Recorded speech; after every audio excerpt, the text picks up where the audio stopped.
Olá, este é o programa Covid em Pauta, que vai abordar temas relacionados ao Covid.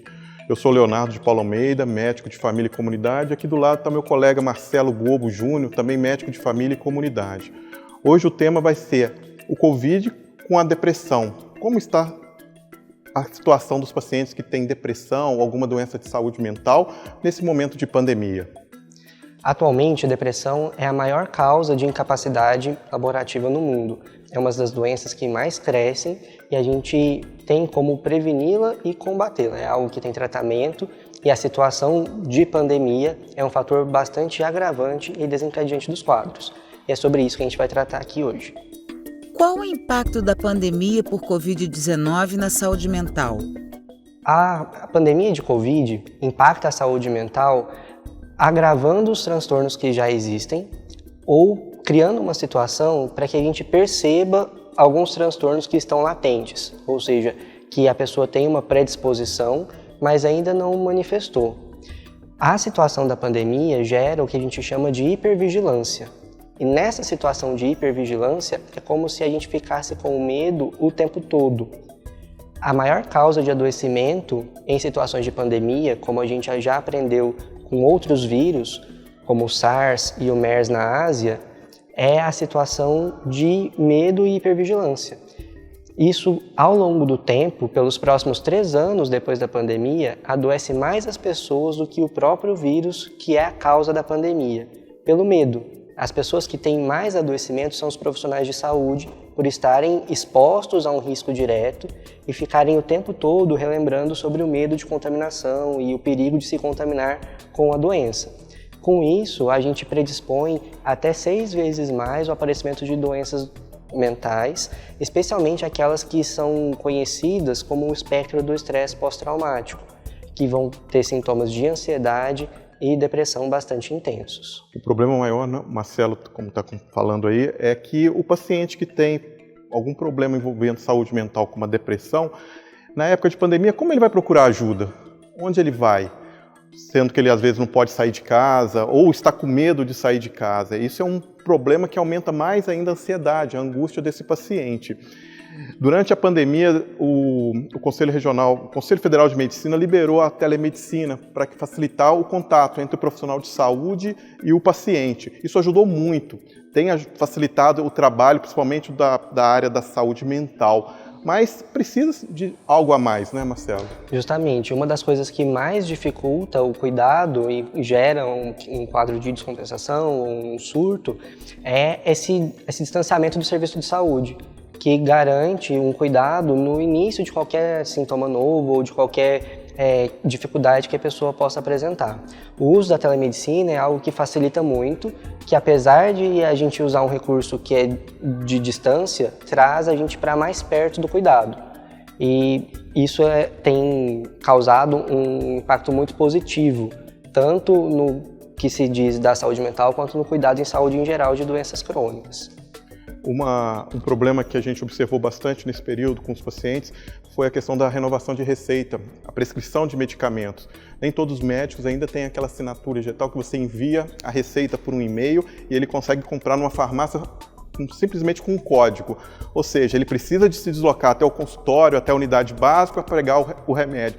Só essa saída da casa até a unidade já é um risco. Então, como resolver isso, né? Criamos várias maneiras na atenção primária para tentar resolver isso. O médico que já o conhece, que já o acompanha, faz uma consulta pelo telefone ou através de um vídeo e renova uma receita lá mesmo dentro da unidade básica e geralmente pede para o agente comunitário de saúde, que é um elemento importantíssimo nesse cuidado, é uma pessoa que trabalha diretamente com o paciente e com a equipe médica, esse agente ajuda levando a receita até lá. Isso é algo que a gente desenvolveu durante esse período de pandemia que ajudou bastante. A questão da assinatura digital e da receita que pode ser feita à distância, ela é hoje uma facilidade nacional, que ela vale em qualquer território.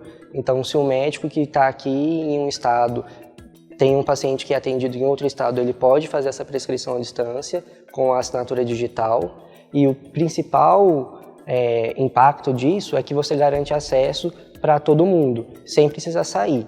Quem tem alguma doença crônica, especialmente em relação à saúde mental, não deve interromper o seu tratamento durante a pandemia, Então, às vezes a gente está se preocupando em manter um distanciamento, em promover o isolamento e acaba tentando se proteger, mas se afastando do cuidado, e aí a gente acaba adoecendo de outras formas. Então a gente precisa se precaver, manter os cuidados de prevenção em relação à Covid-19, mas sem deixar de lado aquilo que a gente já tratava antes, que já era alvo do nosso cuidado antes. E para isso você pode contar com esses e outros recursos. É importantíssimo, para que você tenha uma tranquilidade, crie um canal de comunicação com a sua unidade de saúde. Seja o consultório, seja a unidade básica, seja a equipe de saúde da família, telefone, e-mail, isso é importante. Você tendo esse canal de comunicação, você se sente calmo, tranquilo, sabendo que você vai ter uma resposta a qualquer pergunta. O pior de tudo isso é a dúvida, a incerteza do como que vai ficar meu tratamento, como vai ficar o meu cuidado. Então, esse canal de comunicação é importante. Como conseguir esse canal de comunicação? Ligar e perguntar para a recepção, para o próprio médico, para o enfermeiro, como que eu faço para conversar com o senhor? Como que eu faço para conversar com a enfermeira, com a recepção, com o gerente da unidade? Ah, não, a gente vai disponibilizar esse telefone, que vai funcionar do horário tal a tal horário. Isso é importantíssimo. Então, defina um canal de comunicação, caso já não exista esse canal de comunicação entre você e a unidade de saúde. A gente pode fazer isso de diversas maneiras e em vários locais. Então, independente do território que você se encontre, esse canal existe. Desde canais que são locais, com a unidade que está dentro do seu bairro, até canais que são do Ministério da Saúde, que podem ser acessados de qualquer lugar do país e de maneira gratuita. Como identificar um quadro de depressão nesse momento e como procurar ajuda? A primeira coisa que a gente faz numa situação dessa é ficar atento a alguns sinais. O fato da gente fazer o distanciamento social e ficar mais isolado deixa a gente num momento mais introspectivo, mais voltado para dentro, com uma propensão maior a um estado de melancolia. E isso pode gerar para a gente uma percepção de perda de energia, de tristeza, de vazio, de perda das nossas relações de sentido. Esse é um dos caminhos que é possível você perceber o adoecimento caminhando para um estado depressivo. Não é o único, porque do outro lado a gente tem o outro extremo, que é o extremo da hipervigilância. Então eu não consigo me desligar, a todo momento aquele tipo de informação volta à minha mente, eu fico me preocupando, me perguntando se eu vou adoecer ou não, se alguém que está perto de mim vai adoecer ou não consigo dormir, eu não consigo desligar a hora nenhuma, de repente meu apetite começa a mudar, ou ganhar muito peso, ou perder muito peso, não intencionalmente. Fica muito difícil fazer as coisas que eu já gostava de fazer antes. Então, se eu gostava de jogar bola, de costurar, de sair com os meus amigos e agora não posso, eu vou ficando mais retraído, e eu fico desmotivado em relação a tudo. Esses são alguns dos sintomas que é possível você perceber dentro de um quadro de depressão. Algumas alterações do humor que caminham para a irritabilidade. Então, eu tenho um estímulo e esse estímulo tem uma resposta muito exacerbada. O que isso quer dizer? Eu me chateei com alguma coisa no meu trabalho, em casa, e aí a minha reação de raiva é muito excessiva, muito maior do que o normal para aquela situação dentro da minha realidade. Quando eu perceber qualquer um desses sintomas, eu devo procurar ajuda. A melhor forma, onde procurar essa ajuda? Na rede pública, procurar o posto de saúde mais próximo. Como? Ligar, conversar, não precisa nem de, às vezes, ir presencialmente. Liga, fala que você está se sentindo todos os sintomas aí. Provavelmente eles vão agendar uma consulta ou, às vezes, realizar uma visita domiciliar. A equipe pode ir até a casa do paciente, a equipe de saúde da família, conversar com o paciente, avaliar a situação do contexto, né, o contexto familiar, o contexto social daquela família naquele momento, e aí orientar o que tem que ser feito. Ou se deslocar até a unidade fisicamente mesmo, agendando uma consulta. No momento atual, a gente orienta sempre ligar e conversar com um profissional de saúde, e aí definir como que vai ser feito o próximo passo.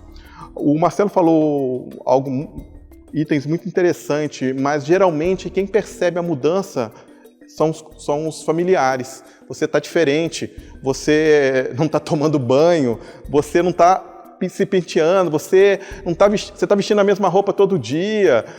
Geralmente ocorre alterações desse tipo de conversa. Você não sorri mais, você não conversa mais comigo. Geralmente, quando é relação marido-mulher, você não me ama mais, você não conversa mais comigo, tá estranho, você tem outra, não é?